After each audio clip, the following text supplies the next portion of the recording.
this video is about where training fails and the reasons why it might be for you, and it should enable you to be able to relook at what you're doing and also then tweak it for it to suit your needs. So the first one is, often people want to reduce treats really quickly.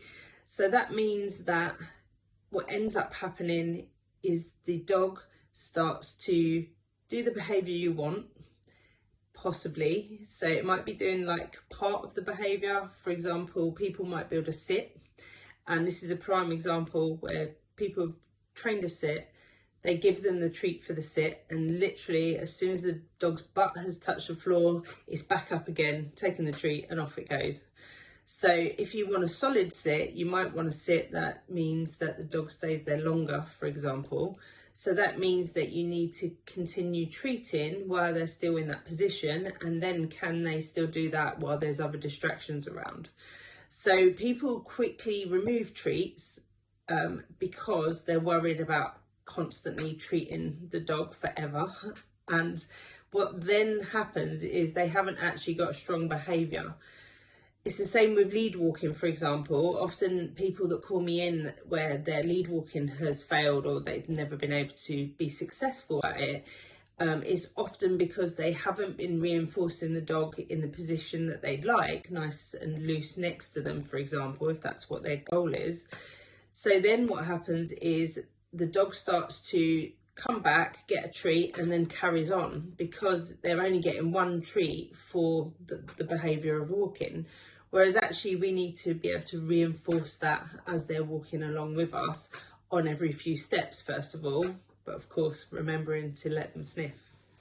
So what I would say is, rather than reducing your treats straight away, it is important to not be luring, which I will go through, but what we want to do is continue using them rewards and then start asking for a little bit more for the rewards. So for example, if I wanted a dog to come into my hand touch, I might ask for 2 or 3 hand touches and then I'll give them one reward.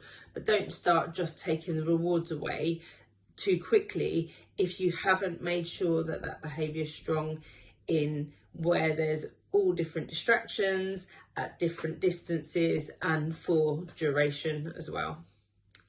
So the other thing that people do with training is they can end up using rewards that aren't actually rewarding to the dog. So you might see people giving treats to their dog, for example, and they're almost trying to force them into the dog's mouth thinking, this is rewarding, take the treat.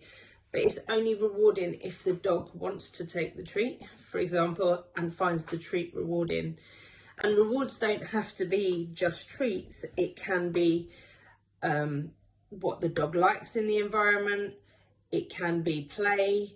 And often people use rewards such as a pat on the head when actually dogs don't like a pat on the head generally. So most dogs will be either indifferent or actually it becomes punishing to them, so they start withdrawing. So if, for example, you're training a recall, you call your dog in and then you pat them on the head, what you've actually done is taught them not to come back because they don't like the pat on the head. So we have to make sure that when we're using rewards, firstly, you do a treat preference test. So there is a video in my school for that.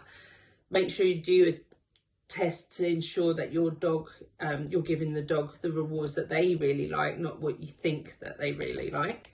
Secondly, make sure you're using different rewards. So if they do like fuss, and not all dogs like fuss in different situations, so they might like doing that on the couch, for example, but they might not like a fuss out in the park. They might just be indifferent, or it might even be annoying to them.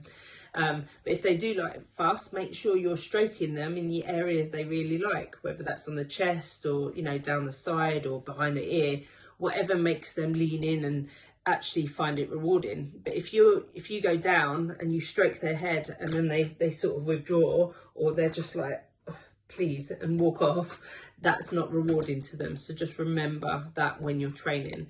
So it's important to use what they like. So I've already just touched on this one, which is the 3Ds. So when you're training, it's important that you're proofing it everywhere. So you want to make sure that you're looking at training the behaviour. So for example, I'll train a sit or a lay down, a relax. Can they do it for a lot longer periods? So I'll build in duration by rewarding them more frequently at first, and then building gaps between my rewards. So that's my duration. And then can they do that around distractions? So when there's distractions around, so child in the distance, or sitting at a cafe on a back bench in a cafe, for example, first of all, rather than right at the front where everyone is. If I'm in the park, when I recall them, can I reward them? When I call them in, I reward them, but can they stay with me after that reward, or do they just go back to what they were planning to do? Because then I want to reward them for staying with me. So that's my duration for recall. And when I'm recalling them, can they do it in front of different distractions? And again, most fails happen when people have done their recall in their back garden, they've done a little bit out in a quiet park when there was nothing around, or in a tennis court, for example, and then they try somewhere which is really busy and fraught with people, dogs, and it's possibly causes anxiety to the dog, or it's just so distracting that they can't possibly listen and focus and take in all the smells, as well as listen to the owner calling them back in. So when we're looking at distractions, we're always looking at the distance that the dog can still stay focused on us and still relax in that environment, and can disengage as well. So you build in your distraction slowly. So remember the 3 Ds, which is duration, distance, and distraction whenever training a behaviour.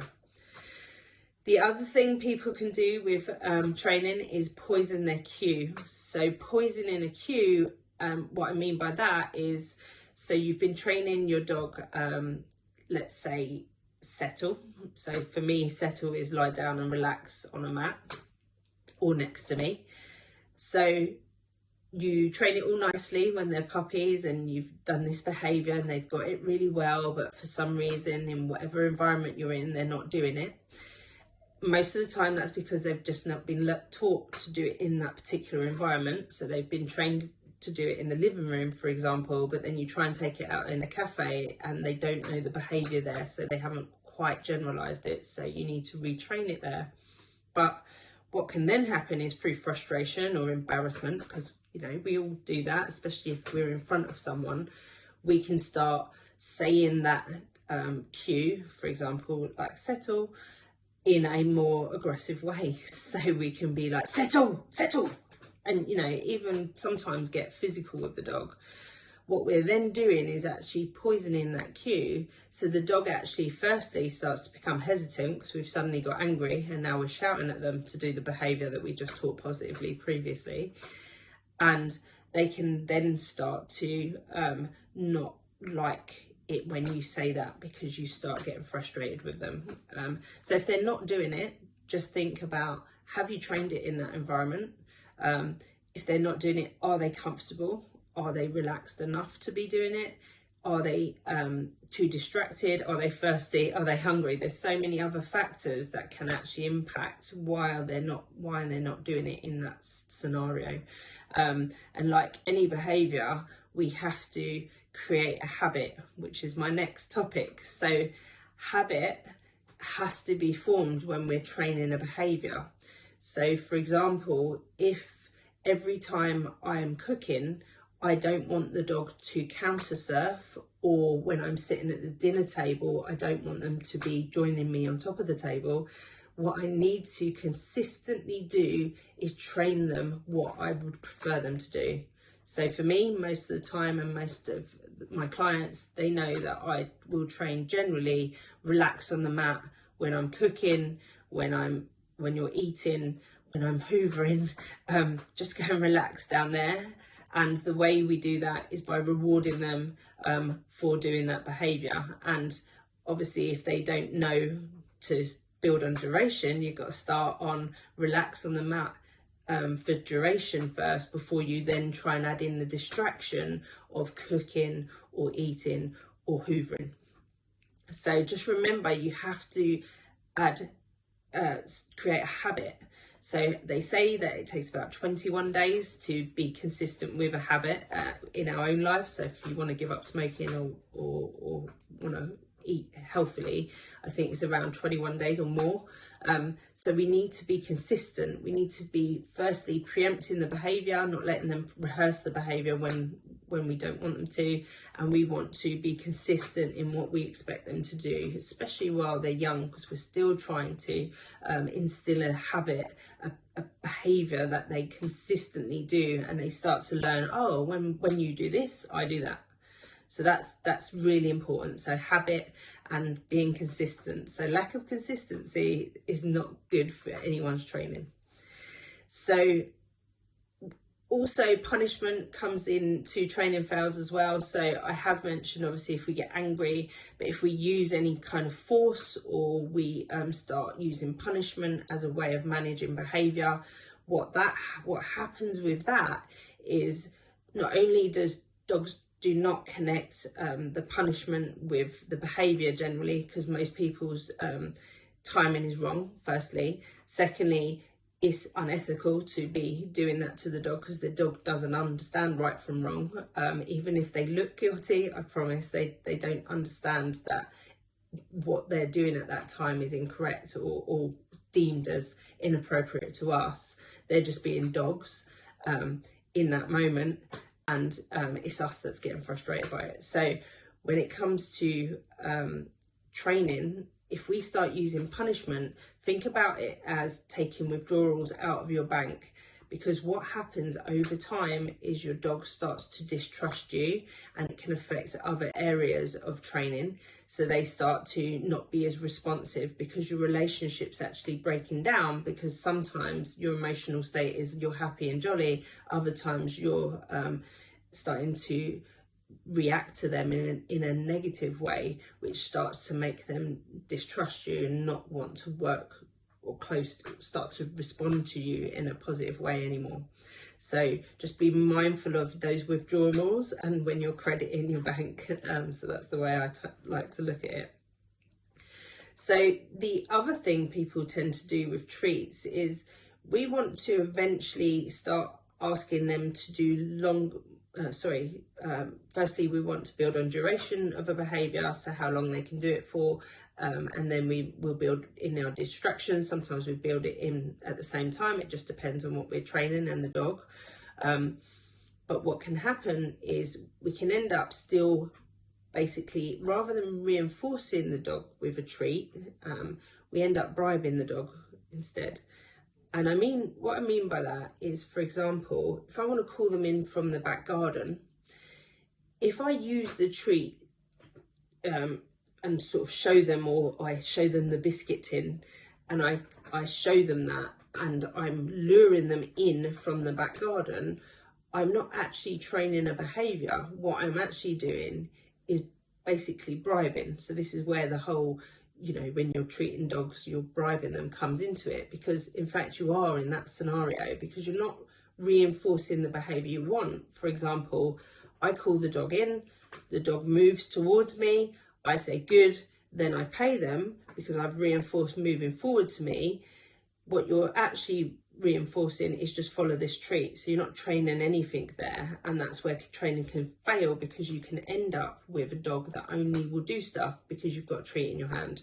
Whereas we want to make sure that we're letting them know when they've done the behaviour. So for example, if I'm calling them in, most people know I tend to use a hand target for a recall. So I would call the dog in, they come and touch my hand, I say good, and then I've paid them. They then learn actually coming in through the door, touching my hand is what gets the reinforcement. So it's not by me luring them in from the garden. Now, luring you can start training like that. So if any of the training that you might have done previously, you might lure them into a sit, for example, by using the treat and their bum hits the floor. But quickly you should be able to change that from having the treat in your hand to almost pretending you've got a treat in your hand, because that becomes your cue. to say sit and their bum sits on the floor, and then you reward them rather than having the treat there and always relying on having that treat in your hand. You need your dog to understand that doing the behaviour equals getting the reward, so it helps them. But it is important that you go at your dog's pace, because each dog is sorry, each dog learns at different rates. Some are visual dogs, so the more you're moving about, they can end up just following your hand signals and getting confused, or they can end up getting frustrated and jumping up at you and biting you sometimes, because actually they're just like, I want that treat, and you're not giving it quick enough. And that's why you have to build in duration for each dog differently. So some dogs you can do seconds, and literally you're having to reward them in seconds first of all, and then you're building on right every few seconds, and then every 5 seconds, and then you can build on duration quicker. So just be mindful, are you bribing or reinforcing the dog's behaviour? So are you actually luring them with the treat, or are you paying them when they've done the behaviour that you like? So cajoling, persuading, encouraging, all falls in that category. So if we're like, so for example, people that have dogs that have run off with something and they've got into a habit of trying to use the treat to lure them away, over time realizes that the treat doesn't always work, because the dog started to find the object that they've run away with much more fun or rewarding, or they've started thinking that for whatever reason that they might be wanting to chew and not really want a treat, for example. So if you start to chase them down the garden and then try and use a treat, the treat can start to become punishing, because the dog starts to learn you're trying to get them away from their prized object. So the treat starts to become not reinforcing to them, not something that they finding worth the money right now. So for me, in that scenario, again, what you're actually want to try and reinforce is, outside of that, obviously a good drop it, but you want them to learn what will get the reward. So if they've got that item, for example, and you want them to drop it, what you're waiting for is a moment of letting go of it, or a release, and then I'd say good, and then pay them. But as I've spoken to a lot of people about, is making sure that you actually reward them for dropping it and then you picking it up. So that's another area that you need to be mindful of. So another thing that can actually go against training and can cause training to fail is if you're overdoing the training. So you want training to be enjoyable for both of you, and also you want to make sure that the dog is still engaged while you're training. So for example, again, recall, a lot of people's recall fails because they've called the dog in so much that over time the dog's fed up with coming in. So it can go against you if you're not making it fun, and it goes into the same thing about having the right rewards. But if you keep calling them in over and over again, and you can start seeing that the dog's response is getting slower and slower, what you're actually rewarding is a slower response and the dog actually not wanting to come in again. So you want it to be fast and enjoyable, and you want training to be for short periods where they're really engaged and loving it. You'll do much better having short sessions of 5-minute training sessions versus a whole hour worth of training. We all know what that's like. You know, if we talk too much with no training involved, or some of us are visual, then what can happen is we start to switch off, and dogs can do the same. So make sure that your training is still enjoyable, and your dog's not getting frustrated from the training because it's either we're asking too much or we're not going at their pace.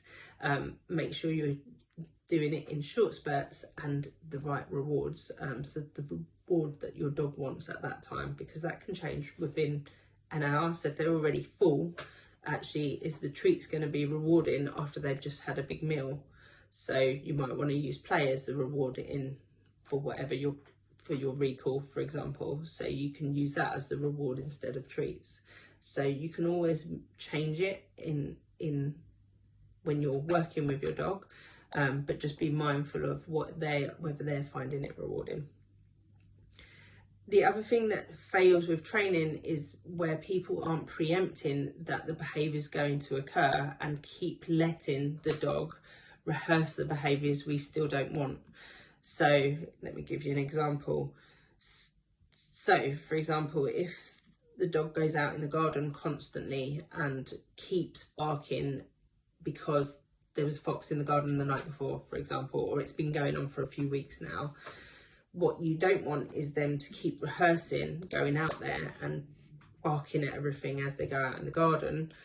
You'll either put them on a long line, especially when it's nighttime, because that's normally when that occurs more. So I'll put them on a long line so I can manage the behaviour if they need to go for a wee, of course, because they still need to go out.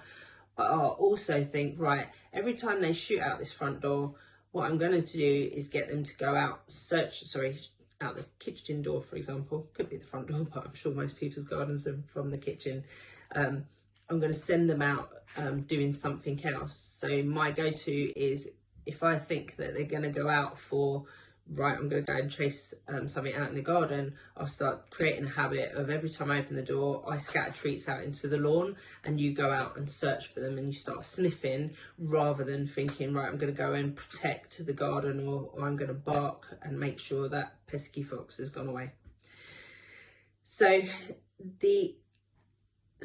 allowing practicing of a behaviour and not preempting it is where what can happen is your dog keeps rehearsing the behaviour that you don't want, rather than you starting to really focus on what you want them to do.